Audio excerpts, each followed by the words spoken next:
ನಮಸ್ಕಾರ ಸ್ನೇಹಿತರೆ, ನಾವು ಈ ಒಂದು ವಿಡಿಯೋದಲ್ಲಿ ಪ್ರೌಢಶಾಲಾ ಶಿಕ್ಷಕರ ನೇಮಕಾತಿಗೆ ಸಂಬಂಧಪಟ್ಟಂತೆ ತುಂಬ ಒಂದು ಪ್ರಮುಖವಾದಂಥ ವಿಚಾರವನ್ನು ಡಿಸ್ಕಸ್ ಮಾಡೋಣ. ಏನಂದರೆ ಸ್ಕ್ರೀನ್ ಮೇಲೆ ನಿಮ್ಗೆ ಕಾಣ್ತಾ ಇದೆ, PG ಮತ್ತು TET ಅವಶ್ಯಕತೆ ಇಲ್ಲ ಪ್ರೌಢಶಾಲಾ ಶಿಕ್ಷಕರ ನೇಮಕಾತಿಗೆ. ಮತ್ತು TET ಪಾಸ್ ಆಗದವರಿಗೆ ಇದೊಂದು ಗುಡ್ ನ್ಯೂಸ್. ಇದೆಲ್ಲದ್ರ ಬಗ್ಗೆಯೂ ಕೂಡ ನಾವು ಚರ್ಚೆ ಮಾಡೋಣ. ಅದಕ್ಕೂ ಮುಂಚೆ ನೀವೇನಾದರೂ ನಮ್ಮ ಯೂಟ್ಯೂಬ್ ಚಾನಲನ್ನು ಸಬ್ಸ್ಕ್ರೈಬ್ ಮಾಡ್ಕೊಂಡಿಲ್ಲ ಅಂದರೆ ದಯವಿಟ್ಟು ಸಬ್ಸ್ಕ್ರೈಬ್ ಮಾಡಿಕೊಂಡು ಪೂರ್ತಿಯಾಗಿ ವಿಡಿಯೋ ನೋಡಿ. ಮತ್ತು ನಿಮಗೇನಾದರೂ ಡೌಟ್ಸ್ ಇದ್ದರೆ ಕಮೆಂಟ್ ಮಾಡಿರಿ. ಆ ಕಮೆಂಟ್ಗಳಿಗೆ ನಾನು ಉತ್ತರ ನೀಡುವಂಥ ಪ್ರಯತ್ನವನ್ನು ಮಾಡ್ತೀನಿ.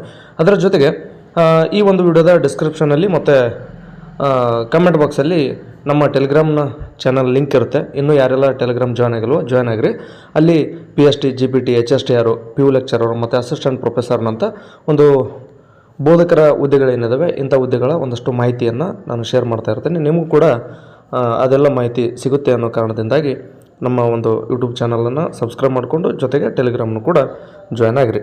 ನೋಡಿ, ನಾನು ಈ ಹಿಂದೆ TET ನೋಟಿಫಿಕೇಷನ್ ಮತ್ತು ಅದು ಎಕ್ಸಾಮ್ ಕುರಿತು ಒಂದು ವಿಡಿಯೋ ಮಾಡಿದ್ದೆ. ಅದರಲ್ಲಿ ಏನು ಹೇಳಿದ್ದೆ ಅಂತಂದರೆ, ಆಗಿದ್ದಾಯಿತು, ಏನಾಗುತ್ತೆ ಆಗಲಿ, ಧೈರ್ಯ ಮಾಡಿ ನೀವು TETಯನ್ನು ಕ್ಲಿಯರ್ ಮಾಡಿಕೊಡ್ರಿ ಅಂತ ಹೇಳಿದ್ದೆ. ಅಂದರೆ TETಗೋಸ್ಕರ ಓದ್ರಿ ಅಂತ. ಮತ್ತು ಅದೇ ವಿಡಿಯೋದಲ್ಲಿ ನಾನು ನಿಮಗೆ ಮಾಹಿತಿಯನ್ನು ಕೊಟ್ಟಿದ್ದೆ. ಏನಂತಂದರೆ, TETಗೋಸ್ಕರ ನೀವು ಇವಾಗಲಿಂದನೇ ಓದ್ರಿ. ಒಂದು ವೇಳೆ TET ಆಗದೇ ಇದ್ದರೆ ಹೈಸ್ಕೂಲ್ ಟೀಚರ್ ಅಂದರೆ ಈ ಒಂದು ಪ್ರೌಢಶಾಲಾ ಶಿಕ್ಷಕರ ನೇಮಕಾತಿ ಅಂತೂ 100ಕ್ಕೆ 100 ಆಗುತ್ತೆ. ಸಿಲೆಬಸ್ ಯಾವುದೇ ಕಾರಣಕ್ಕೂ ಚೇಂಜ್ ಆಗಲ್ಲ. ಅಂದರೆ ಸಿಲೆಬಸ್ ಅಂದ್ರೇನು, TETಯ ಸಿಲೆಬಸ್ ಏನಿದೆ ಅದೇ ಸಿಲೆಬಸ್ಸೇ ಹೈಸ್ಕೂಲ್ಗೆ ಇರುತ್ತೆ. ಅಂದರೆ ನೀವು ಅದರ ಅರ್ಥ TETಗೆ ಓದಿದರೆ ಹೈಸ್ಕೂಲ್ಗೆ ಓದಿದಂತೆ ಆಗುತ್ತೆ ಅನ್ನೋ ಕಾರಣಕ್ಕೋಸ್ಕರ ನಾನು ನಿಮಗೆ ಅವಾಗ ಮಾಹಿತಿ ನೀಡಿದ್ದೆ. ಅಂದರೆ ನಮ್ಮ ಕಂಟಿನ್ಯೂ ವ್ಯೂವರ್ಸ್ ಏನಿದ್ದಾರೆ ಅವರಿಗೆ ಅದು ಅರ್ಥ ಆಗುತ್ತೆ. ಹೊಸದಾಗಿ ನೋಡೋಂಥವ್ರು ಏನು ಅನ್ಕೊಳಕ್ಕೆ ಹೋಗ್ಬಿಡಿ. ನೋಡಿರಿ, ಏನಂತಂದರೆ TET ಆಗಿಲ್ಲ ಅಂದ್ರೂ ಕೂಡ ಪರವಾಗಿಲ್ಲ, ನೀವೀಗ HSTR ನೇಮಕಾತಿಯಲ್ಲಿ ಭಾಗವಹಿಸ್ಬೋದು. ಸ್ವಲ್ಪ ಕಾಂಪಿಟೇಷನ್ ಜಾಸ್ತಿ ಆಗ್ಬೋದು. ಯಾಕಂದರೆ ಈ ಹಿಂದೆ ಅಪಾಯಿಂಟ್ ಆಗಿರ್ತಕ್ಕಂಥ ಅಂದರೆ 2016 ಆಗಿರ್ಬೋದು, 19 ಆಗಿರ್ಬೋದು, 22ರಲ್ಲಿ GPT ಆಗಿ ಸೆಲೆಕ್ಟ್ ಆಗಿರುವಂಥವ್ರು, PST ಇದ್ದಂಥವ್ರು, ಮತ್ತು ಬೇರೆ ಬೇರೆ ಇಲಾಖೆಗಳಲ್ಲಿ ಕೆಲಸ ಮಾಡ್ತಿರುವಂಥವ್ರು, ಅಂದರೆ ಈಗ ನೋಡಿ VAದವರು ಇರ್ತಾರೆ, ಅಂದರೆ ಗ್ರಾಮ ಲೆಕ್ಕಾಧಿಕಾರಿಗಳೇನಿದ್ದಾರೆ ಅವರು, ಅಂದರೆ PC, ಹೀಗೆ ಅನೇಕ ಹುದ್ದೆಗಳಿಗೆ ಹೋಗಿರ್ತಾರೆ. ಅಂಥ ಇನ್ ಸರ್ವಿಸ್ನಲ್ಲಿ ಇರ್ತಕ್ಕಂಥವರು ಕೂಡ ಈ ಒಂದು ಪ್ರೌಢಶಾಲಾ ಶಿಕ್ಷಕರ ನೇಮಕಾತಿಯಲ್ಲಿ ಭಾಗವಹಿಸ್ತಾರೆ.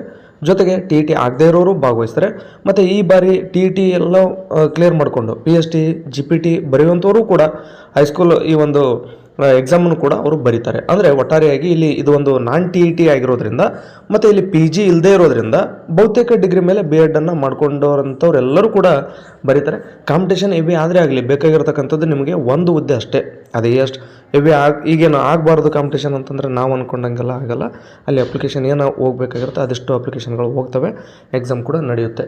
ಸೊ ಇಲ್ಲಿ ಏನಂತಂದರೆ, ನಾನು ಈ ಹಿಂದೆ ವಿಡಿಯೋ ಮಾಡಿದಾಗ TET ಯಾರೆಲ್ಲ TETಯನ್ನು ಓದ್ಕೊಂಡಿದ್ದೀರಲ್ಲ ಅವರೆಲ್ಲರಿಗೂ ತುಂಬ ಹೆಲ್ಪ್ ಆಗುತ್ತೆ. ಯಾಕಂದರೆ ನೀವು TETಗೋಸ್ಕರ ಏನೆಲ್ಲ ಓದ್ಕೊಂಡಿರ್ತೀರಿ, ಕನ್ನಡ ಓದಿರ್ತೀರಿ, ಇಂಗ್ಲೀಷ್ ಓದ್ಕೊಂಡಿರ್ತೀರಿ, ಹಾಗೆಯೇ ಸೈಕಾಲಜಿ ಓದ್ಕೊಂಡಿರ್ತೀರಿ, ಮತ್ತು ನಿಮ್ಮ ಸಬ್ಜೆಕ್ಟ್ ಓದ್ಕೊಂಡಿರ್ತೀರಿ.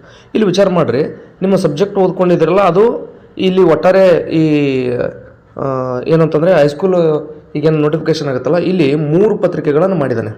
3 ಪತ್ರಿಕೆ ಅಂದರೆ ಅದರಲ್ಲಿ ಒಂದನೇದ್ದು GK ಇದೆ, ಅಂದರೆ ಸಾಮಾನ್ಯ ಕನ್ನಡ, ಸಾಮಾನ್ಯ ಇಂಗ್ಲೀಷು ಮತ್ತು ಮೆಂಟಲ್ ಅಬಿಲಿಟಿ, ಸೈಕಾಲಜಿ ಇವೆಲ್ಲವನ್ನು ಒಳಗೊಂಡಂತೆ ಇರ್ತಕ್ಕಂಥದ್ದು. ಇನ್ನೊಂದು ಪೇಪರು ನಿಮ್ಮ ಸಬ್ಜೆಕ್ಟೇ ಇದೆ. 3ನೇ ಪೇಪರ್ ಕನ್ನಡ ಮತ್ತು ಇಂಗ್ಲೀಷ್ ಇರ್ತಕ್ಕಂಥದ್ದು. ಹಾಗಾದರೆ ಇಲ್ಲಿ ಏನಾಗುತ್ತೆ ಅಂದರೆ, 1ನೇ paper Kannada, English, computer, psychology, ಹಾಗೆಯೇ ಮೆಂಟಲ್ ಅಬಿಲಿಟಿ ಮತ್ತು ಈ ಕರೆಂಟ್ ಅಫೇರ್ಸ್ ಇವೆಲ್ಲವನ್ನು ಒಳಗೊಂಡಂತೆ ಈ ಸಿಲೆಬಸ್ ಇರ್ತಕ್ಕಂಥದ್ದು. ಹಾಗಾದರೆ ನೀವು TETಗೋಸ್ಕರ ಓದಿರ್ತೀರಲ್ವ, ಅಂದರೆ ಈಗ ಕನ್ನಡ ಆಗಿರ್ಬೋದು, ಇಂಗ್ಲೀಷ್ ಆಗಿರ್ಬೋದು, ಸೈಕಾಲಜಿ ಆಗಿರ್ಬೋದು, ಮತ್ತು ನಿಮ್ಮ ಸಬ್ಜೆಕ್ಟ್ ಆಗಿರ್ಬೋದು, ಅವೆಲ್ಲವೂ ಕೂಡ ನಿಮ್ಮ ಸಬ್ಜೆಕ್ಟು 2ನೇ ಪೇಪರ್ಗೆ ಹೆಲ್ಪ್ ಆಗುತ್ತೆ. ಉಳಿದಂಥ TETಗೋಸ್ಕರ ನೀವು ಏನೆಲ್ಲ ಓದಿದ್ರಿ ಅದೆಲ್ಲವೂ ಕೂಡ 1ನೇ ಪೇಪರ್ಗೆ ಹೆಲ್ಪ್ ಆಗುತ್ತೆ. ಜೊತೆಗೆ 3ನೇ ಪೇಪರ್ಗೂ ಕೂಡ ಹೆಲ್ಪ್ ಆಗುತ್ತೆ. ಯಾಕಂದರೆ 50 ಮಾರ್ಕ್ಸ್ ಕನ್ನಡ ಇದೆ, 50 ಮಾರ್ಕ್ಸ್ ಇಂಗ್ಲೀಷ್ ಇದೆ. ನೀವು TETಗೆ ಓದೋಂಥವ್ರು ಕನ್ನಡ ಓದಿರ್ತೀರಿ, ಇಂಗ್ಲೀಷ್ ಓದಿರ್ತೀರಿ, ಅದರರ್ಥ ಕನ್ನಡ 50 ಇಲ್ಲಿ ಹೆಲ್ಪ್ ಆಯಿತು, ಇಂಗ್ಲೀಷ್ ಈ 50ಕ್ಕೆ ಹೆಲ್ಪ್ ಆಯಿತು. ಸೈಕಾಲಜಿ ಕೂಡ GK ನೀವು TETಗೋಸ್ಕರ ಸೈಕಾಲಜಿ ಓದಿದ್ರೆ ಹಾಗಾದರೆ 1ನೇ ಪೇಪರ್ನಲ್ಲಿ ಅದು ನಿಮಗೆ ಸೈಕಾಲಜಿ ಹೆಲ್ಪ್ ಆಗುತ್ತೆ. ಅಂದರೆ ಸಿಲೆಬಸ್ ಏನು ಚೇಂಜಸ್ ಆಗಲ್ಲ. ಉದಾಹರಣೆಗೆ ನೀವು ಸಮಾಜ ವಿಜ್ಞಾನ ಟೀಚರ್ ಆಗಬೇಕು ಅಂದ್ಕೊಂಡು ನೀವು TETಗೆ ಓದ್ತಾ ಇದ್ರಿ ಅಂತಂದರೆ ಅಲ್ಲಿ ಸಮಾಜ ವಿಜ್ಞಾನ ಓದಿರ್ತೀರಲ್ವ, ಈಗ ಹೈಸ್ಕೂಲ್ಗೂ ಕೂಡ ಸಮಾಜ ವಿಜ್ಞಾನ ನೀವು ಅಪ್ಲಿಕೇಶನ್ ಹಾಕ್ತೀರಿ. ಆ ಕಾರಣಕ್ಕೋಸ್ಕರ ಸಮಾಜ ವಿಜ್ಞಾನ ಓದಿದವರಿಗೆ ಇಲ್ಲಿ ಪೇಪರ್ 2ನಲ್ಲಿ ಹೆಲ್ಪ್ ಆಗುತ್ತೆ. ಇಲ್ಲ ಮ್ಯಾಥ್ಸ್ ಓದಿದವರಿಗೆ ಅಥವಾ CBZ ಇದ್ದಂಥವ್ರಿಗೆ ಅಥವಾ ಇಂಗ್ಲೀಷ್ ಇದ್ದಂಥವ್ರಿಗೆ, ಅಂದರೆ ಬೇರೆ ಬೇರೆ ಏನಿದೆ ಅಲ್ಲ ನಿಮ್ಮ ಸಬ್ಜೆಕ್ಟಿಗೆ ಅದು ಪೇಪರ್ 2ನಲ್ಲಿ ಹೆಲ್ಪ್ ಆಗ್ತಾ ಹೋಗುತ್ತೆ. ಅಂದರೆ ಪೇಪರ್ 2 ಇಂಗ್ಲೀಷ್ ಹೆಲ್ಪ್ ಆಗೋಲ್ಲ. ಯಾಕಂದರೆ ನೀವು TETಗೆ ಸ್ಪೆಸಿಫಿಕ್ಕಾಗಿ ಇಂಗ್ಲೀಷ್ ಏನು ಓದಿರಲ್ಲ, ಅದು ಇಂಗ್ಲೀಷ್ ಓದಿದಂಥವ್ರು ಇಲ್ಲಿ ಪೇಪರ್ 1ನಲ್ಲಿ ಮತ್ತು ಪೇಪರ್ 3ನಲ್ಲಿ ಹೆಲ್ಪ್ ಆಗುತ್ತೆ. ಅದನ್ನು ಹೊರತುಪಡಿಸಿದರೆ ಉಳಿದಂಥವ್ರಿಗೆ ಮ್ಯಾಥ್ಸು ಮತ್ತು CBZ, ತದನಂತರ ಆರ್ಟ್ಸ್ದವ್ರಿಗೆ ಪೇಪರ್ 2ನಲ್ಲಿ ತುಂಬ ಹೆಲ್ಪ್ ಆಗುತ್ತೆ. TET ಆಲ್ರೆಡಿ ಯಾರೆಲ್ಲ TET ಪಾಸ್ ಆಗಿಲ್ಲ, ಮುಂದೆ ನಮಗೆ ಅವಕಾಶ ಸಿಗಬೇಕು ಅಂತೇಳಿ ಕಂಟಿನ್ಯೂ ಟಿ ಇ ಟಿ ಯಾರೆಲ್ಲ ಓದಿದ್ರಿ ಅವ್ರಿಗೆ ಈಗ ಸಿಲೆಬಸ್ ಹೊರೆ ಆಗೋದಿಲ್ಲ. ಇದನ್ನು ನೀವು ಗಮನದಲ್ಲಿ ಇಟ್ಕೋಬೇಕು.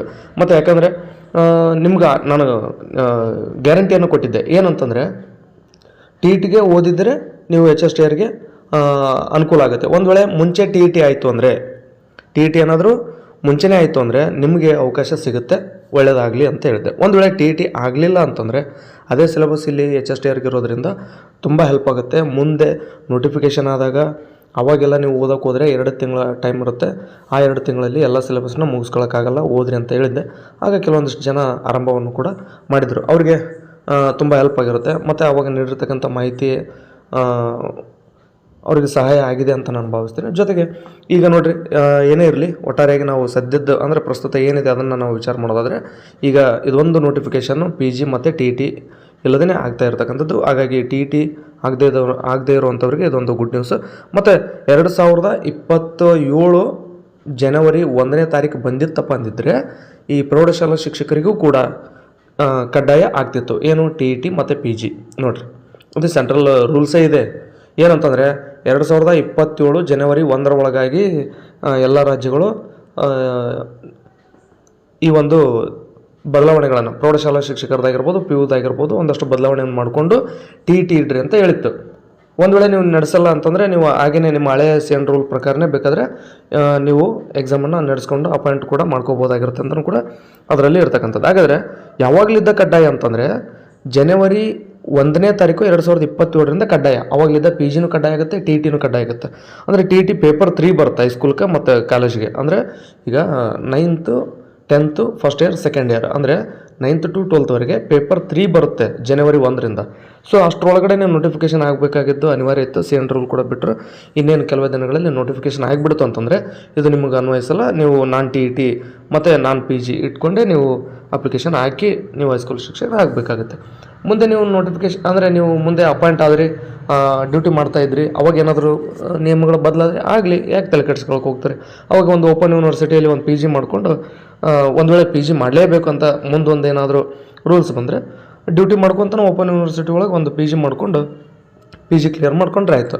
ಮತ್ತು ಒಂಚೂರು ಚೆನ್ನಾಗಿ ಓದ್ಕೊಂಡು ಟಿ ಇ ಟಿಯನ್ನು ಮುಗಿಸ್ಕೊಂಡ್ರು ಕೂಡ ಆಗೋಗುತ್ತೆ. ಅದನ್ನು ಹೊರತುಪಡಿಸಿದ್ರೆ ಮತ್ತೇನೂ ಸಮಸ್ಯೆಗಳಿಲ್ಲ. ಸೊ ಚೆನ್ನಾಗಿ ಓದ್ರಿ. ಮತ್ತೇನಾದರೂ ನಿಮಗೆ ಡೌಟ್ಸ್ ಇದ್ದರೆ ಕಮೆಂಟ್ ಬಾಕ್ಸ್ ಓಪನ್ ಇದೆ, ಅಲ್ಲಿ ಕಮೆಂಟ್ ಮಾಡಿರಿ. ನಾನು ನಿಮಗೆ ಉತ್ತರಿಸುವಂಥ ಪ್ರಯತ್ನವನ್ನು ಮಾಡ್ತೀನಿ. ಇದಿಷ್ಟು ನಿಮಗೆ ಮಾಹಿತಿಯನ್ನು ತಿಳಿಸ್ಬೇಕಾಗಿತ್ತು. ಆ ಕಾರಣಕ್ಕೋಸ್ಕರ ಈ ಒಂದು ವಿಡಿಯೋ ಮಾಡಿರ್ತಕ್ಕಂಥದ್ದು. ಇಲ್ಲಿಗೆ ಈ ಒಂದು ವಿಡಿಯೋ ಮುಗಿಸ್ತಾ ಇದ್ದೀನಿ. ಧನ್ಯವಾದಗಳು.